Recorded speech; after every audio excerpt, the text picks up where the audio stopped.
इस लेक्चर में हम मॉडल कोड ऑफ कंडक्ट के बारे में पढ़ेंगे। ये रिसेंटली न्यूज़ में था। ये पॉलिटी में आपका एक इम्पोर्टेंट टॉपिक है जी, यूपीएससी के लिए प्रीलिम्स में पूछा जा सकता है और मेंस में भी। अभी रिसेंटली न्यूज़ में क्यों है? क्योंकि तृणमूल कांग्रेस क्या है? एक पार्टी है ये जी, वेस्ट बंगाल में इसकी सीएम है अभी ममता बनर्जी। तो इस पार्टी ने, तृणमूल कांग्रेस ने प्राइम मिनिस्टर नरेंद्र मोदी के अगेंस्ट कंप्लेंट की है, शिकायत की है कि इन्होंने मॉडल कोड ऑफ कंडक्ट का वॉयलेशन किया है, अगेंस्ट मतलब उल्लंघन किया है, वॉयलेशन किया है मॉडल कोड ऑफ कंडक्ट का। मतलब जो अभी ये बांग्लादेश की टूर पे गए थे, इसलिए आरोप लगाया है। एलिजिड का मतलब होता है जी आरोप लगाना, तृणमूल कांग्रेस ने लगाया है। मिस्टर मोदी अभी गए थे जी, बांग्लादेश के दौरे पे विजिट किया था। 50th एनिवर्सरी मनाई गई थी बांग्लादेश की इंडिपेंडेंस की। बांग्लादेश को आज़ाद हुए 50 साल हो गए, 1971 में आज़ाद हुआ था। तो इसकी एनिवर्सरी पे गए थे प्राइम मिनिस्टर नरेंद्र मोदी जी। और जो वहाँ के राष्ट्रपिता हैं, father of the nation, Bangladesh के राष्ट्रपिता, जिन्हें बंगा बंधु के नाम से जाना जाता है, जिनका नाम है शेख मुजीबर रहमान, इनकी भी बर्थ एनिवर्सरी थी 26 मार्च को। तो इन्हें को सेलिब्रेट करने के लिए ये बांग्लादेश गए हमारे भारत के प्रधानमंत्री जी। तो ये कहा है तृणमूल कांग्रेस ने, ये मॉडल कोड ऑफ कंडक्ट का वायोलेशन है। अब मॉडल कोड ऑफ कंडक्ट होता क्या है? देखो जी, इलेक्शन कमीशन ऑफ इंडिया ने कुछ गाइडलाइंस इशू की हैं, कुछ मतलब नियम वगैरह, रूल्स वगैरह बनाए हैं, उन्हीं को बोला जाता है कि मॉडल कोड ऑफ कंडक्ट। मतलब पॉलिटिकल पार्टी जब इलेक्शन होंगे, इलेक्शन के दौरान पूरा जो इलेक्टोरल प्रोसेस होता है उसके दौरान कैंडिडेट होंगे जो इलेक्शन लड़ेंगे, जो इलेक्शन कंटेस्ट करेंगे, या पॉलिटिकल पार्टीज, वो कैसे कंडक्ट करेंगी, कैसे बिहेव करेंगी, कैसे बर्ताव करेंगी, किस तरह से स्पीच देंगी, भाषण किस तरह से देंगी। मतलब अपनी भाषण में धर्म के आधार पर या जाति के आधार पर तो वोट नहीं मांगेंगी। ये पोलिंग डे जब होगा, मतलब जिस दिन वोट पड़ेंगी, उस पर कैसा कंडक्ट होगा, बिहेवियर कैसा होगा, मतलब कैसे इलेक्शन कंडक्ट होंगे, पोलिंग बूथ पे इलेक्शन मैनिफेस्टो में क्या क्या होगा, प्रोसेसन क्या होगा, जनरल कंडक्ट क्या होगा, ये सारे रूल्स वगैरह किस में लिखे होते हैं? मॉडल कोड ऑफ कंडक्ट में। ये मतलब सारा इसमें डेटा लिखा होता है जी, रूल्स बनाए हुए हैं, गाइडलाइंस बनाई हुई हैं, इलेक्शन कमीशन ऑफ इंडिया ने बनाई है, ये याद रखना है। ये जो आर्टिकल 324 है उसको माइंड में रखते हुए इलेक्शन कमीशन ऑफ इंडिया ने गाइडलाइंस बनाई है। हमारे कॉन्स्टिट्यूशन में आर्टिकल है आर्टिकल 324। इसको इम्प्लीमेंट करने के लिए, अच्छे से ट्रू सेंस में लागू करने के लिए, इसका एम और टारगेट यही है ताकि पार्लियामेंट और स्टेट लेजिस्लेचर, मतलब लोकसभा के या विधानसभा के जो इलेक्शन होते हैं, उनको free and fair election conduct किया जा सके। To ensure free and fair, मतलब कि बिना बाइसनेस के, बिना इम्पार्शलिटी के इलेक्शन किए जा सकें, किसी के साथ भेदभाव ना हो। ऐसा ना हो किसी कैंडिडेट को इलेक्शन में खड़े होने का अधिकार ना हो, ना, बिल्कुल भी नहीं, सभी कैंडिडेट को अधिकार हो। और कोई भी कैंडिडेट जाति धर्म के आधार पर वोट ना मांगे या अपना मैनिफेस्टो जब जारी करे। मैनिफेस्टो का मतलब होता है जी, जैसे कोई पॉलिटिकल पार्टी होती है, वो वादे करती है पब्लिक के साथ, जनता के साथ, कि हमारी गवर्नमेंट आएगी तो हम ये काम करेंगे, तो वो होता है किसी भी पार्टी का मैनिफेस्टो।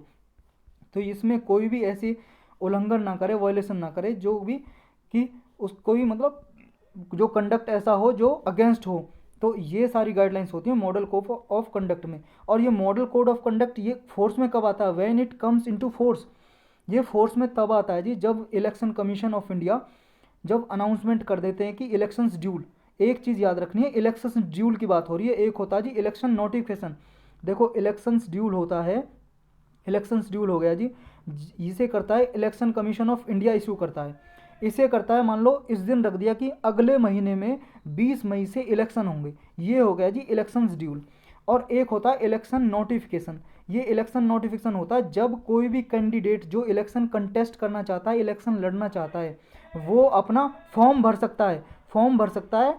तो वो होता है इलेक्शन नोटिफिकेशन, कि आज से इलेक्शन नोटिफिकेशन जारी हो गया, आज से फॉर्म भरने शुरू हो गए, कोई भी इलेक्शन लड़ना चाहता है फॉर्म भर सकता है।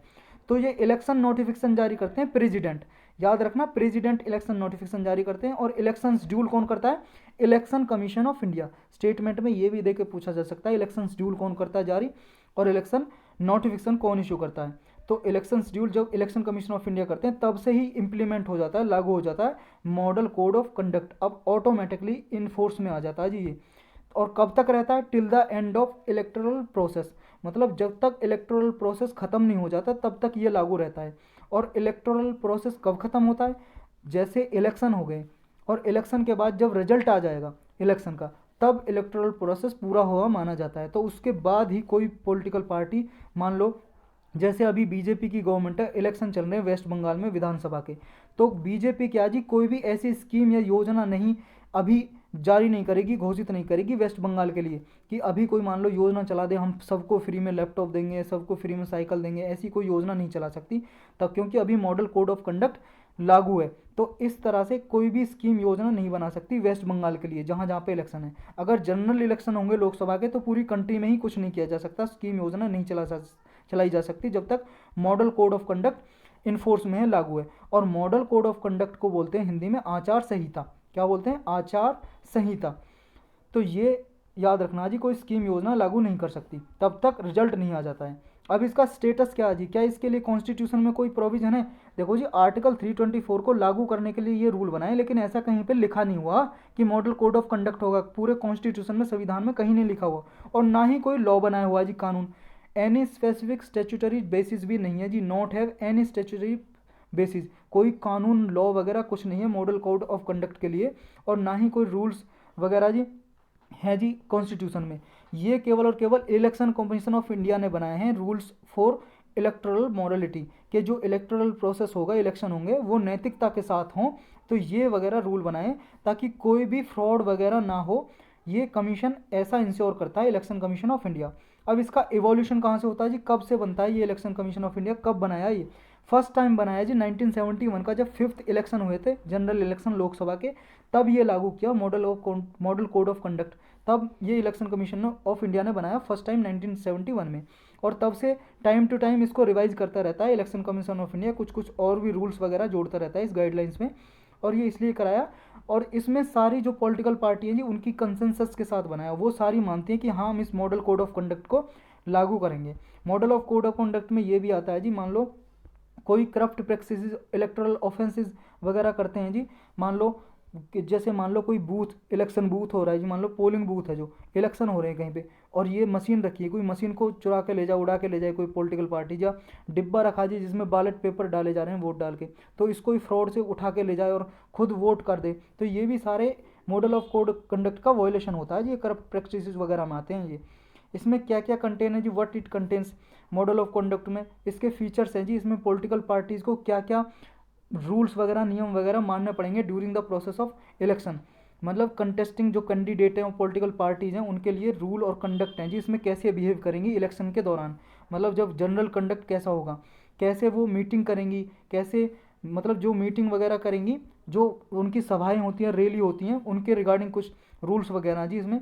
और पोलिंग डे पे जो जब इलेक्शन हो रहा होता है उस दिन पे क्या एक्टिविटीज़ होंगी, functioning of parties in power, जो पार्टी जो पावर में है, जैसे बीजेपी अभी पावर में है, तो वो कैसे फंक्शन करेगी, सारे रूल्स वगैरह इसमें लिखे होते हैं।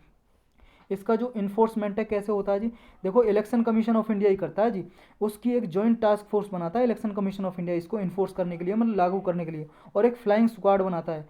और अभी लेटेस्ट इसका इंट्रोडक्शन है जी, एक सी विजिल मोबाइल ऐप इसने लागू की है इलेक्शन कमीशन ऑफ इंडिया ने। सी विजिल किस काम करती है जी, इस पर मान लो जी ऑडियो विजुअल रिकॉर्डिंग की जा सकती है, मतलब इस पर रिकॉर्ड करके सी विजिल मोबाइल ऐप पे डाल सकते हैं, और वो इलेक्शन कमीशन ऑफ इंडिया को डायरेक्टली पहुंच जाएगी। अगर मान लो कोई पॉलिटिकल पार्टी या कोई कैंडिडेट माल प्रैक्टिसेस कंडक्ट कर रहा है, मतलब कोई ऐसी गतिविधि कर रहा है जो मॉडल कोड ऑफ कंडक्ट के विरुद्ध है, तो इस पर वीडियो बना के, ऑडियो विजुअल कुछ भी, मान लो जी वीडियो बना के, ऑडियो बना के सी विजिल मोबाइल ऐप पे, और आप इलेक्शन कमीशन ऑफ इंडिया को भेजा जा सकता है, तो वो इलेक्शन कमीशन ऑफ इंडिया उस कैंडिडेट या पॉलिटिकल पार्टी के खिलाफ एक्शन ले सकती है। तो इस लेक्चर में इतना ही था जी।